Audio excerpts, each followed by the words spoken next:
بہت پیاری حدیث، اس حدیث کو رقم کیا گیا 60 نمبر پر، الصحیح 192/3، اور اس حدیث مبارکہ کے جو راوی ہیں حضرت ابو ہریرہ رضی اللہ تعالیٰ عنہ ہیں۔ حضرت ابو ہریرہ رضی اللہ تعالیٰ سے مروی ہے یہ حدیث مبارکہ۔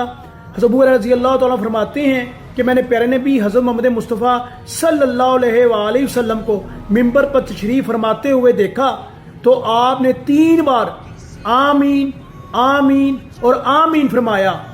عرض کیا گیا یا رسول اللہ صلی اللہ علیہ وآلہ وسلم، آپ ممبر پر جلوہ افروز ہوئے تو آپ نے 3 بار آمین آمین آمین فرمایا، اس کی کیا وجہ؟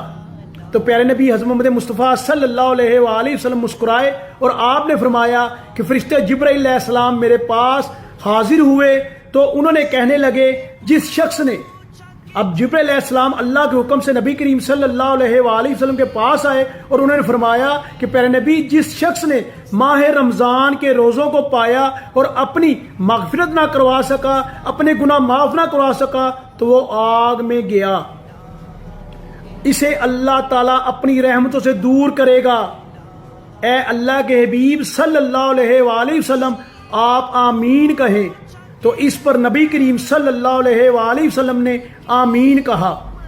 اور پھر دوسری بار آپ نے آمین کس لیے کہا؟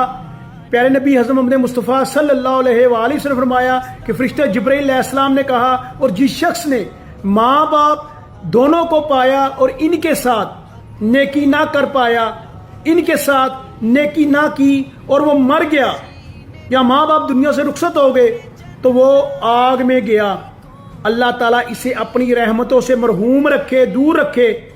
اے اللہ کے حبیب صلی اللہ علیہ وآلہ وسلم، آپ آمین کہیں۔ تو اس پر پیارے نبی حضرت محمد مصطفیٰ صلی اللہ علیہ وآلہ وسلم نے آمین کہا۔ اب تیسری بار فرشتہ جبرائیل علیہ السلام نے کہا کہ پیارے نبی حضرت محمد مصطفیٰ صلی اللہ علیہ وآلہ وسلم، جب آپ کا نام مبارک، آپ کا ذکر کیا جائے، آپ کا ذکار کیا جائے اور جو بندہ آپ کا نام سنے اور آپ پر درود نہ بھیجے تو اللہ تبارک تعالیٰ کی رحمتوں سے محروم ہوا اور جہنم کی آگ میں ڈالا گیا۔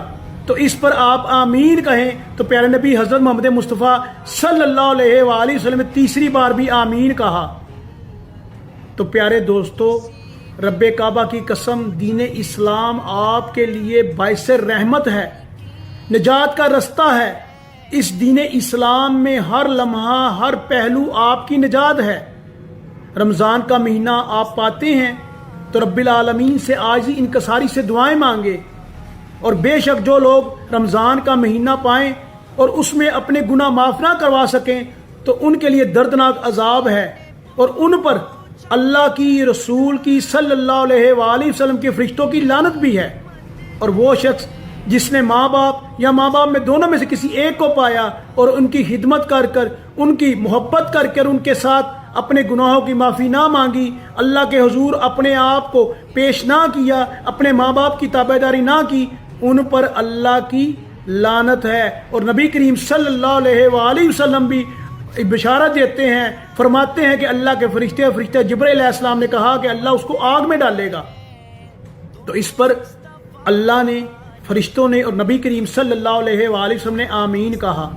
اور وہ انسان بخیل ہے، وہ انسان کمینہ ہے جس کے سامنے میرے پیارے نبی حضرت محمد مصطفیٰ صلی اللہ علیہ وآلہ وسلم کا نام آئے اور وہ درود پاک نہ پڑھے، صلی اللہ علیہ وآلہ وسلم نہ پڑھے، درود ابراہیم نہ پڑھے، وہ بخیل ہے۔ اب اس شخص کا کیا ہے؟ اس پر اللہ کی لعنت، فرشتوں کی لعنت اور نبی کریم صلی اللہ علیہ وآلہ وسلم کی لعنت، اور ساتھ ساتھ اس کے اوپر جہنم کی آگ کو حلال کر دیا اور جنت کو اس پہ حرام کر دیا گیا۔ تو کیوں نہ اس رمضان المبارک کے مہینے میں عاجزی انکساری کے ساتھ ہم یہ 3 کام مضبوطی سے تھام لیں۔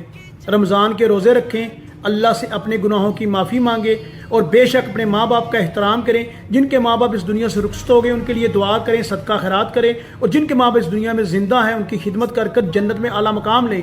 اور جب بھی نبی کریم صلی اللہ علیہ وآلہ وسلم کا نام مبارک آئے تو آپ اور مجھ پر یہ فرض ہے صلی اللہ علیہ وآلہ وسلم کہیں اور درود ابراہیم پڑھیں۔ بے شک یہ واحد اللہ نے نعمت دی ہے درود ابراہیم، جس کے پڑھنے سے 1 سے 10 اور 10 سے 700 گنا تک انسان کی نیکیوں میں اضافہ ہوتا ہے، گناہوں میں کمی ہوتی ہے، قبر میں درجات کو بلند کیا جاتا ہے، جنت میں اچھا مقام ملتا ہے۔ تو آج سے نبی کریم صلی اللہ علیہ وآلہ وسلم کا جب بھی نام آئے تو فراغ دل کے ساتھ خوبصورتی کے ساتھ صلی اللہ علیہ وآلہ وسلم پڑھیں۔ اللہ تبارک و تعالی ہمیں دین حق کی سمجھ عطا فرمائے۔